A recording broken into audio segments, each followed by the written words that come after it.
তোমার এই নাদবো কেমন গো? বাবা ভালো। কে করেছে এগুলো?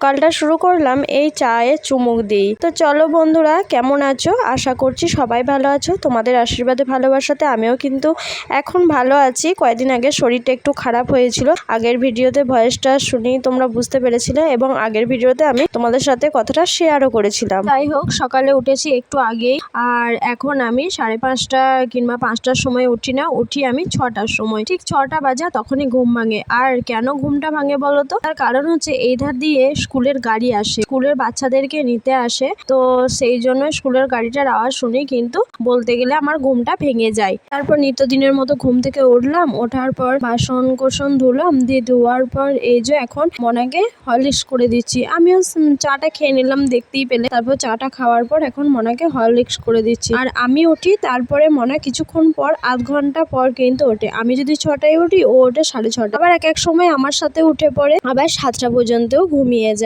আর ওকে তো এখন সেন্টার পাঠিয়ে দিই সকালবেলায় হরলিক্সটা খাইয়ে। আবার সেই আসে 9:30 10টা এরকম সময় আসে, তখন কিন্তু ওখানেই খিচুড়ি খেয়ে নেয়। আর বাড়িতে এসে আর কিছু খাওয়াই না। আর যেদিনে খাই না সেদিনে বাড়িতে এসে মুড়ি খাওয়াই। এদিকে হরলিক্স গুলছি আর দাদুর সাথে গল্প করছি। দাদু বলতে আমার নিজের দাদু শ্বশুরের কথা বলছি না, আছে ভাইয়াদেরই বটে একটা দাদু আমাদের বাড়িতে আসে আর আমাদেরকে খুব ভালোবাসেন। তো ওই দাদুই এসেছে, যে গল্প করে নয় সকালের দিকে নয় বিকালের দিকে একবার করে দাদু আসে। যাই হোক, মনাকে এখন ডাকছি যে মনা হরলিক্সটা খেয়ে নিবে। আর আজকে হরলিক্সটা অনেকটাই গোলা হয়ে গেছে, একবারে বোতলের উপরে উপরে উপচে পড়ে যাবে যেন। তাই মনাকে ডাকলাম যে মনা নিফিলটা দে, নিফিলটা আমি এঁটে দিই, তারপরে তুই হরলিক্সটা খেয়ে নে।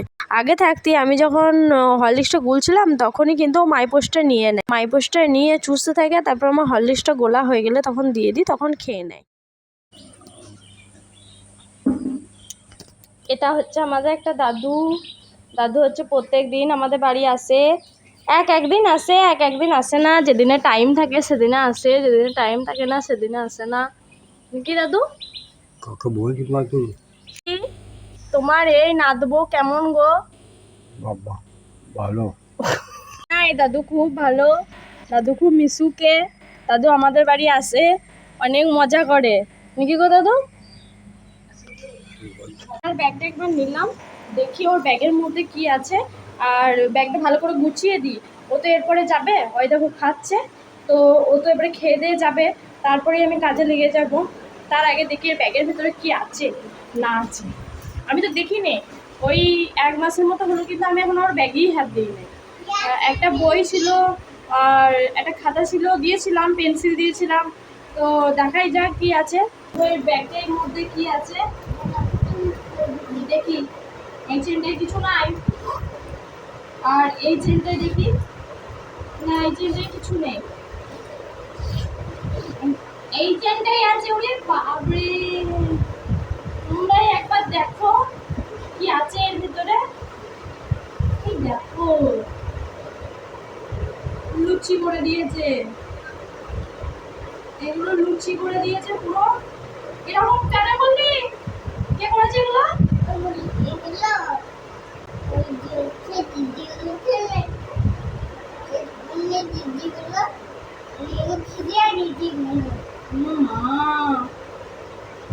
নামগুলো ছিটেছে কেন? বাবারে,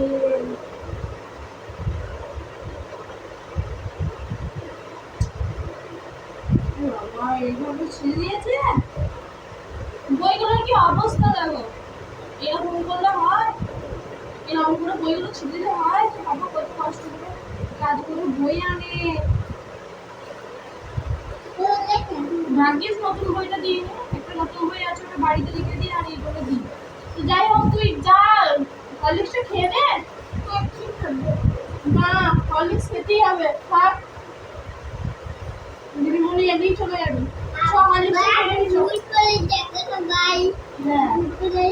বুট পড়েছে, ঠিক আছে থাক, চলো।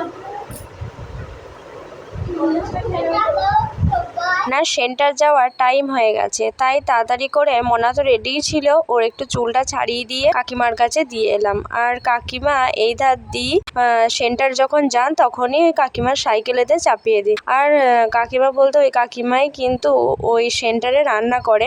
কাকিমাকে বলেছি যদি কোনো অসুবিধা হয় তাহলে কিন্তু বলবেন, মানে যদি মেয়েটা পা ঢুকিয়ে দেয়, যদি উৎপাত করে সাইকেলে চেপে, সেই কথাগুলোই বলি আর কি। কাকিমা বলে না না, ও কোনো উৎপাত করে না, আর ওকে প্রত্যেকদিন নিয়েও যায়, আর নিয়ে আসে বাবা না হলে মা। আমার এখানে একটা ঠাকুমা আছে, ঠাকুমা বলতে আমার বাবার মা, আর তার নাতনি মানে আমার বোন হচ্ছে। আমার ওই বোনটার বয়স কিন্তু মনার থেকে 3 মাসের বড়। ওর নাম হচ্ছে উর্ষশী। ওই উর্ষশীও যখন স্কুলে যায় একসাথেই যায়। মনা যাওয়ার সময় ওই কাকিমার সাথে চলে যান, আর আসার সময় হলে যখন দেখে যে আমাদের বাবা আনতে গেছে না হয় মা আনতে গেছে, তখন একসাথেই চলে আসে। আবার যখন ঠাম্মাও আনতে যায় তখনও ওদেরকে একসাথে নিয়ে চলে আসে। এই রকমই হয় আর কি। যাই হোক, তোমাদের সাথে গল্প করতে করতে কিন্তু এই যে বিছানাটা গুছিয়ে নিচ্ছে, আর এখানে সেখানে সমস্ত কিছু পড়েছিল। এদিকে মনার জামা, পারণ সমস্ত কিছু ছিল, যেখানকার জিনিস সেখানে রাখলাম। আগের ভিডিওতে আমার দুটো দিদি ভাই কমেন্ট করে জানিয়েছেন চলো তোমাদের সাথে শেয়ার করি। প্রত্যেকবারের মতো এবারও সোমা বর্মন দিদি ভাই কমেন্ট করে জানিয়েছেন তিনি প্রত্যেকটা ভিডিওতে যটা ভিডিও দেখেন তটা ভিডিওতেই কমেন্ট করার চেষ্টা করেন আমার যতটা মনে হয়। তো তিনি কমেন্ট করে জানিয়েছেন খুব সুন্দর লাগলো, তো জেনে খুব খুশি হলাম দিদি ভাই, আপনার ভালো লেগেছে, অসংখ্য ধন্যবাদ। আর আমিও যদি দিদি ভাইকে কমেন্ট করি না, দিদি ভাইও কিন্তু আমার কমেন্টে রিপ্লাই দেয়। এইরকম ভাবে যদি আমরা সবাই সবার পাশে থাকি তাহলে আমরা খুব সহজেই এগিয়ে যেতে পারবো। একটা দিদি ভাই মনিকা অফিসিয়াল থেকে, মনিকা দিদি ভাই তো অনেক দিনেরই বন্ধু উনি আমার, আর উনিও এর আগে অনেক ভিডিওতেই কমেন্ট করেছেন। এখন কিন্তু অনেক দিন দেখতে পাইনি ওনার কমেন্ট, আর এখন উনি কমেন্ট করেছেন যে দিদি ভাই কেমন আছো গো, ভুলে গিয়েছো? আমি মনিকা দিদিভাইকে কমেন্টে রিপ্লাই দিয়েছি, এই তো গো দিদিভাই ভালো আছি, একদম ভুলিনি গো। সত্যি তাই, তোমাকে কি বলা যায়, তুমি কিন্তু আমার ভিডিও শুরুতেই কিন্তু অনেক কমেন্ট করেছো আর লাইকও করেছো। প্রত্যেকটা ভিডিও তুমি কমেন্ট আছে, প্রত্যেকটা রিলস থেকে আরম্ভ করে বড় ব্লগ সব ভিডিওতেই কিন্তু তুমি কমেন্ট করেছো।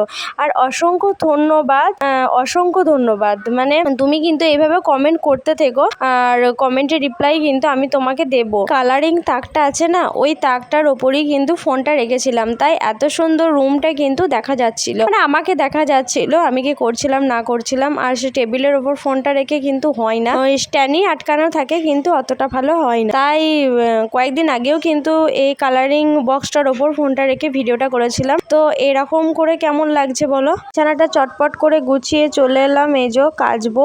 আর আজকে অনেক কিছু কাচার আছে, এই কদিন এতটাই বৃষ্টি হচ্ছে যে কাচার হয়ে উঠছে না, আর কাঁচা হলেও সেই জল হচ্ছে, জল হলে ভালো লাগছে না, না শুকুলে দেখবে জামা কাপড়ের কিরকম একটু গন্ধ ওঠে। আর ওইদিকে গেল একটা মুনিশ দিদি, ওই মুনিশ দিদিটা এসে জল নিতে এলো, আর এখন বীজ টানা হচ্ছে, বীজ টেনে অন্য জায়গায় রোয়া হবে, মানে অন্য জায়গায় বীজ ফেলা হয়েছিল, ওই বীজগুলো টানা হচ্ছে, দিয়ে ওগুলো রোয়া হবে। একদিন ধরেই মনার জামাগুলো কাচেনি, তাই এত পরিমাণ জামা জড়ো হয়ে গিয়েছিল, আর সেই জামাগুলোই যেগুলো উল্টো আছে সেই জামাগুলো সোজা করে করে এখন আমি সার্ফের জলে ডুবিয়ে দিচ্ছি। আর মনা জানো তো, এখন তো মনার যেখানে জামা থাকে সেখানটা খোলাই আছে, ওই ড্রেসিং টেবিলের নিচেটাই তো মনার জামা থাকে, আমার জায়গাটার কিন্তু খোলা আছে, চাবি মারা নেই। তো ও না ওই সন্ধেবেলায় কি উৎপাত করে জানো তো, ওই ড্রেসিং টেবিল থেকে ড্রেসিং টেবিলটা খুলে ও নিজের জামা যেটা পছন্দ হয় সেটা পরে নেয়, আর ওই কাচার জন্যও আবার রয়ে যায়। জামাটা সেরকম নোংরা হয় না, কিন্তু ওটা তো আবার কেচে ভরতে হবে, তাই একবার সার্ফের জলে দুটো জামা ওইভাবে ওই রকম করেছিল আগের দিন, তাই ওই দুটোকে সার্ফের জলে ডুবিয়ে দিলাম। সার্ফের জলে জামা কাপড়গুলো ভিজিয়ে দিয়ে এসে এখন চলে এলাম মুড়ি খাবার জন্য জোগাড় করতে। আর আজকে মুড়ি খাবার বলতে আলু ভাজা করব, সেই জন্যই এই রান্নাঘরে বসিয়ে এখন আলুগুলো বুনিয়ে নিচ্ছি। আর ভাতের কি তরকারি হয় সেটাই মায়ের সাথে একটু গল্প করছি, যে কি তরকারি হবে না হবে। মা ওদিকে বলছিল তাহলে কুমড়ো আছে, পুঁই আছে আর কচু আছে, তাহলে সেই দিয়েই তরকারিটা কর। ঠিক আছে, তাহলে তাই হবে, কুমড়ো পুঁই কচু দিয়ে তরকারি হবে মাংসর ঝোল। তো মাংস এনে দেবে আজকে বর মাংস আনবে, মাংস আনার পরই কিন্তু ওই তরকারি আর ওই ঝোল হবে। আসলে তরকারিটা করছি তার কারণ হচ্ছে মা তো মাংস খাই না, সেই জন্য মায়ের জন্য বিশেষ করে ওই তরকারিটা হচ্ছে। আর না হলে মাংস হলে আমাদের আর কিছু সেরকম চাই না, না বাবার, না ওর, না আমার, না মনার। কতটা পরিমাণ মাংস আনবে সেটাও এখন বুঝতে পারছি না। আর ওকে আমি ফোন করেছিলাম, ও ফোনটাও ধরছে না।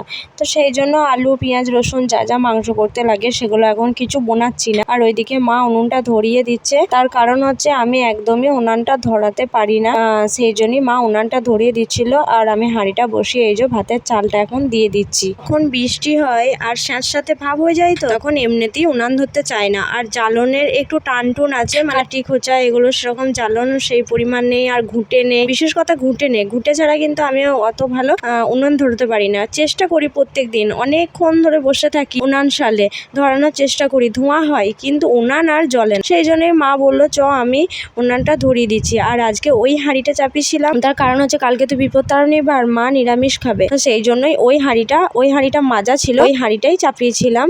আর এদিকে চাপিয়ে দিলাম আলু ভাজা।